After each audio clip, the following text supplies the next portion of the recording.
Preparing for a risk analysis at Santander Consumer interview? You've reached Candy Mentor, and this video is for you. We'll walk through 20 key questions you're likely to face. For each question you'll see a sample answer followed by the key points to cover.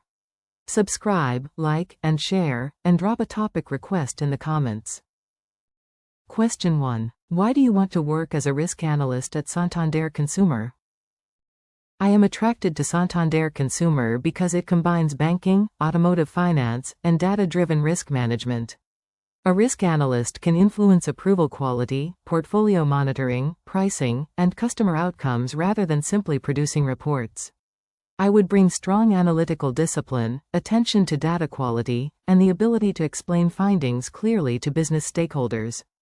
The role also appeals because responsible lending requires balancing growth with affordability, loss prevention, regulatory expectations, and sustainable customer relationships. While answering, connect your interest in credit risk, consumer lending, analytics, and responsible finance with Santander Consumer's automotive finance business, international scale, customer focus, and need for disciplined portfolio decisions. Question 2. What are the key risks in a consumer auto finance portfolio? The main risk is credit risk. Customers may miss payments or default. In auto finance, I would also monitor affordability, fraud, vehicle valuation, repossession recovery, geographic and dealer concentrations, and operational or model risk. Rising unemployment can increase arrears, while falling used car prices reduce collateral recoveries, creating a double impact on losses. I would assess these risks through vintage trends, roll rates, score performance, loss forecasts, concentration analysis, and targeted stress testing. Make sure to cover credit, affordability, fraud, collateral, concentration, interest rate, liquidity, operational, model, regulatory, and reputational risks, explaining how economic conditions can cause several risks to interact. Question 3. How would you assess the creditworthiness of an individual borrower? I would begin with verified income and employment, then assess existing obligations, bureau history, payment behavior, utilization, recent inquiries, and any delinquency or insolvency indicators. For an auto loan, I would add loan to value, deposit, term, vehicle type, and expected affordability under realistic expenses. I would apply approved policy and scorecard outputs consistently, investigate exceptions, and document the rationale. The decision should be risk-based, explainable, and aligned with responsible lending requirements. In your answer, talk about verified income, employment stability, debt obligations, bureau history, affordability, loan to value, deposit, fraud indicators, policy rules, and the importance of avoiding discriminatory or unsupported assumptions. Question 4. Explain probability of default, loss given default, and exposure at default. Probability of default estimates the chance a borrower defaults over a defined horizon. Loss given default estimates the percentage lost after collections, collateral proceeds, fees, and recoveries. Exposure at default is the balance outstanding when default occurs, including relevant drawn amounts. Expected loss is commonly approximated as PD multiplied by LGD multiplied by EAD. In auto finance, vehicle values and recovery timing materially influence LGD, while utilization and amortization affect EAD. Be sure to mention that PD measures default likelihood, LGD measures loss after recoveries, and EAD measures exposure when default occurs. Explain their relationship to expected loss and portfolio forecasting. Question 5. How would you monitor the performance of a Santander consumer loan portfolio?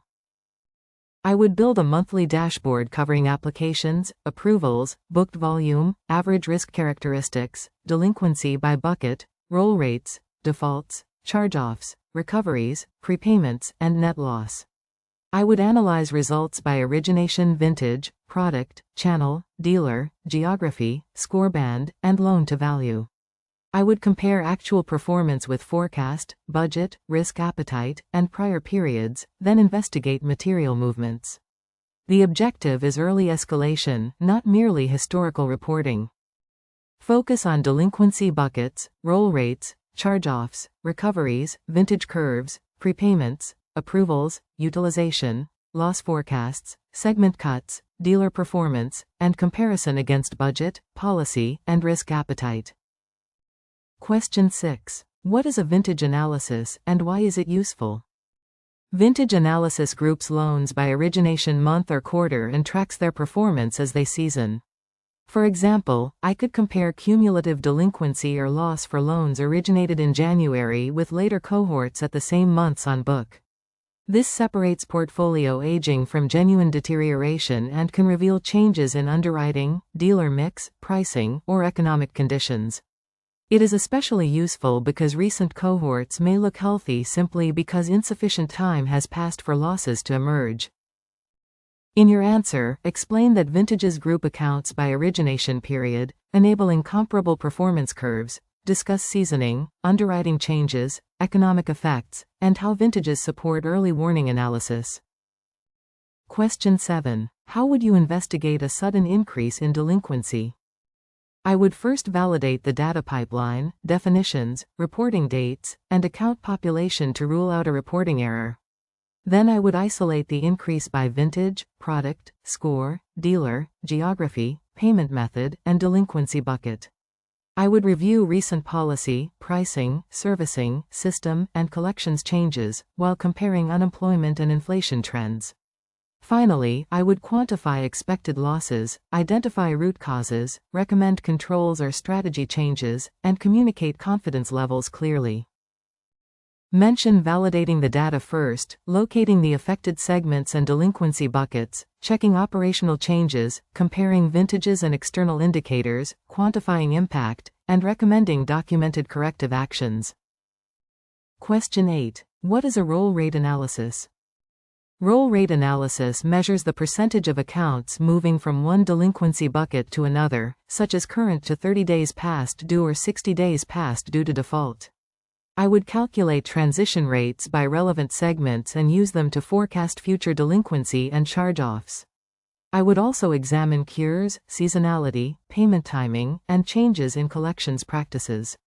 Roll rates are informative but should be supplemented by vintage analysis and macroeconomic overlays. Make sure to cover transitions between delinquency states, calculation methodology, use in forecasting defaults, segmentation, seasonality, cure rates, and limitations when portfolio mix or servicing practices change. Question 9. How does International Financial Reporting Standards 9 affect consumer credit risk analysis? International Financial Reporting Standards 9 requires expected credit losses rather than waiting for a realized default. Performing exposures generally receive 12-month ECL, while exposures with a significant increase in credit risk receive lifetime ECL. Credit-impaired loans also use lifetime expectations. I would support accurate staging data, default definitions, PD, LGD, EAD, macroeconomic scenarios, and model outputs. I would also challenge unusual movements and maintain audit trails, because transparent assumptions are essential to reliable provisioning. Discuss expected credit loss, staging, significant increase in credit risk, 12-month versus lifetime ECL, forward-looking macroeconomic scenarios, probability weighting, and the analyst's role in data and model governance. Question 10. How would you stress test a consumer auto loan portfolio? I would define a severe but plausible scenario, such as higher unemployment, persistent inflation, increased interest rates, and declining used car prices. I would map those assumptions into higher PD, weaker affordability, lower recovery values, and potentially slower collections.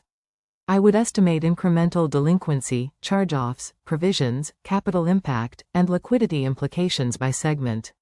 I would compare results with risk appetite, identify vulnerable cohorts, and recommend tighter underwriting, proactive servicing, or portfolio limits. In your answer, cover adverse assumptions for unemployment, interest rates, inflation, used car prices, and household income. Explain translating scenarios into PD, LGD, EAD, losses, capital, and management actions. Question 11. What would you do if a credit scorecard's performance deteriorated? I would determine whether deterioration reflects discrimination loss, calibration drift, population change, data quality problems, or a structural economic shift. I would review a UC or Gini, observed versus predicted default rates, population stability, score distributions, overrides, missing fields, and recent validation results. I would quantify the impact and consider recalibration, redevelopment, policy overlays, or temporary cutoffs. Any action should follow model governance, independent validation, documentation, and controlled implementation. Be sure to mention monitoring discriminatory power, calibration, population stability, overrides, missing data, drift, validation, backtesting, temporary controls, and escalation through model risk governance. Question 12. How do you distinguish correlation from causation in risk analysis? Correlation indicates that two variables move together. It does not prove that one causes the other. If delinquency rises alongside longer loan terms, I would not immediately conclude term caused the increase. I would control for score, income, vehicle type, dealer, vintage, and economic conditions, then compare like-for-like cohorts or use a controlled test where possible. I would challenge alternative explanations, test sensitivity, and present conclusions with appropriate limitations. Focus on defining the business question, controlling for confounding variables, using time order, comparing appropriate cohorts, testing robustness, and avoiding unsupported conclusions from observational portfolio data. Question 13. What fraud risks are relevant to consumer auto finance, and how would you respond? Relevant risks include stolen identities, synthetic identities, inflated income, forged documents, multiple applications, dealer collusion, and misrepresented vehicles or deposits. I would combine bureau checks, identity verification, document and income validation, application velocity, device or behavioral signals, and dealer-level monitoring. I would investigate unusual patterns without creating excessive customer friction, track confirmed fraud and false positives, and escalate suspicious cases under established procedures. Strong controls protect both portfolio economics and customer trust.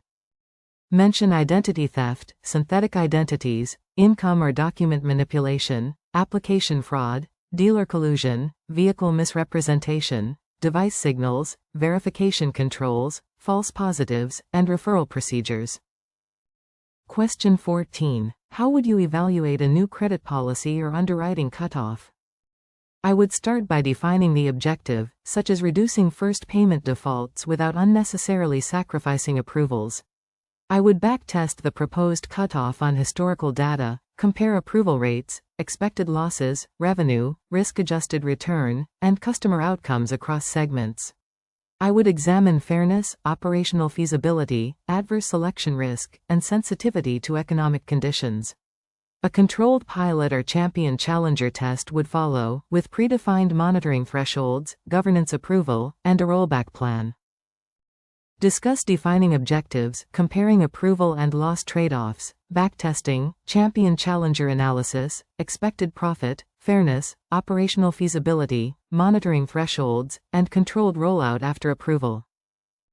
Question 15. How can dealer performance be incorporated into credit risk monitoring? I would monitor each dealer's application volume, approval rate, booked risk mix, documentation quality, early payment defaults, fraud referrals, delinquency, and loss performance. Comparisons must control for product, customer risk, geography, vehicle type, and sample size so that mix does not create misleading conclusions. Persistent outperformance or deterioration could trigger enhanced review, training, tighter verification, revised limits, or suspension. Dealer analytics can identify both growth opportunities and underwriting quality concerns. In your answer, cover dealer level volume, approval quality, early payment defaults, fraud, documentation, exceptions, loss rates, mix effects, benchmarking, sample size, and appropriate remediation or limits. Question 16. Describe a time you found an error in a risk report. In a portfolio report, I once noticed that delinquency appeared unusually low for one segment. I reconciled the output to the source population and found a date filter issue excluding recently transferred accounts.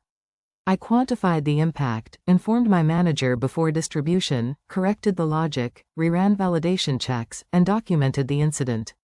I then added a control comparing account counts and key ratios with prior periods. The experience reinforced that data quality is a risk control responsibility. Focus on owning the issue, validating the discrepancy, tracing source data and logic, assessing materiality, notifying stakeholders promptly, correcting outputs, and implementing preventive controls. Question 17. Which tools would you use for a risk analyst role? I would use SQL to extract and reconcile account-level data, Excel for controlled checks and scenario analysis, and Python or R for repeatable portfolio analytics, segmentation, and visualization. A dashboarding tool could communicate trends to senior stakeholders, provided the underlying definitions are documented. I would use version control and peer review for code, maintain a clear audit trail, and avoid relying on manual spreadsheets for recurring critical processes. Tool choice should support accuracy and explainability. Mention Excel for reconciliation and scenario analysis, SQL for data extraction, Python or R for repeatable analytics, visualization tools for communication, and version control, documentation, and governance for reliability. Question 18. How would you explain a complex risk finding to a non-technical stakeholder? I would begin with the headline: what changed, why it matters, and what decision may be required. For example, I might explain that a newer loan vintage is producing more early arrears, increasing projected losses by a quantified amount. I would then show 2 or 3 supporting metrics, explain the likely drivers in plain language, distinguish evidence from assumptions, and present practical actions. I would invite questions and confirm that stakeholders understand the uncertainty and recommendation. Be sure to mention leading with the business implication, using plain language and a few relevant metrics, separating fact from interpretation, presenting action options, and confirming understanding without oversimplifying material risks. Question 19. What would you do if business stakeholders pressured you to approve a risky portfolio change? I would listen to the commercial rationale and clarify the targeted growth opportunity, but I would not compromise independent risk judgment. I would quantify expected volume, revenue, losses, capital usage, and downside under stress, then compare the proposal with policy and risk appetite. If appropriate, I would suggest mitigants such as tighter limits, pilot testing, enhanced verification, or monitoring triggers. If concerns remained unresolved, I would escalate through governance and document the analysis and decision. Focus on remaining objective, understanding commercial rationale, quantifying downside and upside, checking policy and risk appetite, proposing mitigants, escalating appropriately, and documenting the final decision. Question 20. What makes an effective risk analyst in a consumer finance environment? An effective risk analyst combines analytical accuracy with sound judgment. I would need to understand portfolio economics, challenge data and assumptions, monitor emerging risks, and translate complex results into clear decisions. Curiosity helps identify root causes, while commercial awareness keeps recommendations practical. I would also prioritize regulatory compliance, fair customer outcomes, confidentiality, and strong documentation. Ultimately, the role is not just producing numbers, it is helping Santander Consumer grow responsibly while protecting customers and the institution. In your answer, combine technical analysis, commercial awareness, skepticism, communication, data integrity, regulatory judgment, prioritization, collaboration, and the ability to translate findings into timely, responsible decisions. If you are still with us, congratulations, you are much ahead of the rest and serious about preparing for your interview. We hope we were able to add value to your preparation and create some helpful content. Do not forget to like and share this video. Your small act can do great things for us.